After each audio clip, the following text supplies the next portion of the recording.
மீண்டும் சிக்கிய வடிவேலு பண்ணை வீட்டில் செய்த அட்டகாசம். புது தகவலை லீக் செய்த பிரபல நடிகர். நகைச்சுவை நடிகர் வடிவேலு தமிழ் மட்டுமின்றி உலகம் முழுவதும் பெரும்பான்மை ரசிகர்களை கொண்டவர். மொழி புரிதல் இன்றி பலரும் வடிவேலுவின் நகைச்சுவையை கண்டு சிரிக்காமல் இருந்ததில்லை. தனது பாடி லாங்குவேஜை ஒவ்வொரு வசனத்திற்கும் ஏற்றாற்போல் வெளிப்படுத்துவார். இன்று வரை குழந்தைகளுக்கு இவரது நகைச்சுவை கண்டு சிரிக்கும் அளவிற்கு இருக்கக்கூடும். சினிமாவில் கொடிக்கட்டி பறந்த வடிவேலு தற்போது உண்மை முகத்தை மக்களுக்கு வெளிப்படுத்தியிருக்கிறார்.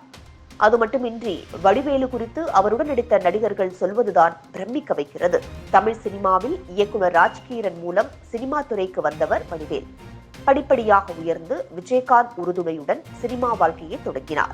வடிவேல் இருக்கக்கூடிய கதாபாத்திரம் இருந்தால் அந்த படம் நிச்சயம் வெற்றி பெற்று தரும் என்பதில் மாற்றமில்லை. நகைச்சுவை பாத்திரத்தில் இருந்து நடிகனாக நடிக்க மோகம் கொண்ட இவர் 23ஆம் புலிகேசி மூலம் நடித்து அந்த படமும் மிகப்பெரிய வெற்றி படமாக அமைந்தது. அதன் பின் இயக்குநர்களுக்கு நஷ்டத்தை ஏற்படுத்தி கொடுத்ததால் வடிவேலுவுக்கு நடிகர் சங்கம் 10 ஆண்டுகளுக்கு தடை போட்டது. அதன் பின் நடிகர் சங்கம் வடிவேலுவிடம் பேசி சுமூகமான தீர்வுக்கு வந்தது. தடை நீக்கிய போது அவர் தொடர்ந்து படங்களில் நடித்து வந்தாலும் அந்த படம் பெருசாக பேசப்படவில்லை. காரணம், அவருக்கு நடிப்பு செட் ஆகவில்லை என்ற அளவுக்கு பேச்சுகள் அடிபட்டது. இப்படி இருக்கையில் கடந்த வாரம் கேப்டன் விஜயகாந்துக்கு சினிமா துறையைச் சேர்ந்த பலரும் இரங்கல் தெரிவித்த நிலையில் வடிவேலு மட்டும் கலந்து கொள்ளாமல் இருந்தார். இந்த செய்தி கேட்ட மக்கள் வடிவேலு மீது கடும் கோபத்தில் இருந்தனர். இனிமேல் அவரின் படத்தை பார்க்க மாட்டோம் என்ற அளவிற்கு சபதம் எடுத்து வருகின்றனர். அன்று தொடங்கிய விமர்சனம் இன்று வரை முடிவுக்கு வந்த பாடில்லை.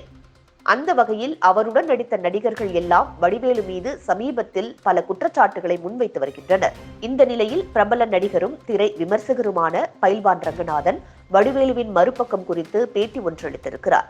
அதில் அவருடன் இணைந்து நடிக்கும் நடிகர்களுக்கு தயாரிப்பாளர் கொடுக்கும் பேட்டாவில் கமிஷன் அடித்து அந்த படத்தில் சரக்கு வாங்கி அடிக்கக்கூடியவர்தான் வடிவேலு.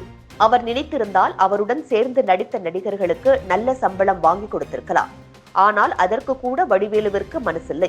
ஒரு படத்தில் இயக்குனர் எனக்கு அவர் கூட நடிக்க வாய்ப்பு கொடுத்தார். ஆனால் வடிவேலு என்னை வேண்டாம் என்று சொல்லிவிட்டார். அதே போன்று தன்னுடன் ஒரு படத்தில் ஒரு நடிகை நடித்துவிட்டால் அடுத்த படத்திற்கு புதியதாக ஒரு நடிகை வேண்டும் என்று எதிர்பார்ப்பார். அவருக்கு ஈசிஆரில் ஒரு பண்ணை வீடு உள்ளது. அந்த பண்ணை வீட்டிற்கு நடிகைகளை அழைத்துக் கொண்டு சென்று விடுவார். என்ன படப்பிடிப்பு நடந்து கொண்டிருந்தாலும் மாலை 6 மணி ஆனால் போதும் தன்னுடன் சேர்ந்து நடிக்கும் நடிகைகளை அழைத்துக் கொண்டு பண்ணை வீட்டிற்கு சென்று விடுவார். அது மட்டுமின்றி அந்த நடிகைகளிடம் மிகவும் மோசமாக நடந்து கொள்ளக்கூடியவர்தான் வடிவேலு. உதவி என்று கேட்டால் உதவாத கஞ்சன், மற்றவர்களுக்கு உதவி செய்த விவேக், மயில்சாமி, விஜயகாந்த் போன்றவர்கள் எல்லாம் உயிரிழந்து விட்டனர். ஆனால் கல் மனசுக்காரன் கஞ்சன் நல்லாதான் இருக்கிறாரு. அவரை ஆண்டவன் நல்லாத்தான் வச்சிருக்கிறாரு. கொஞ்சமாவது உதவி செய்யும் எண்ணம் இருக்க வேண்டும் என்று பைல்வான் கூறியிருக்கிறார். வடிவேலு மீது ஏற்பட்ட விமர்சனம் இன்றும் வந்து கொண்டிருக்கிறது என்பதில் மாற்றமில்லை.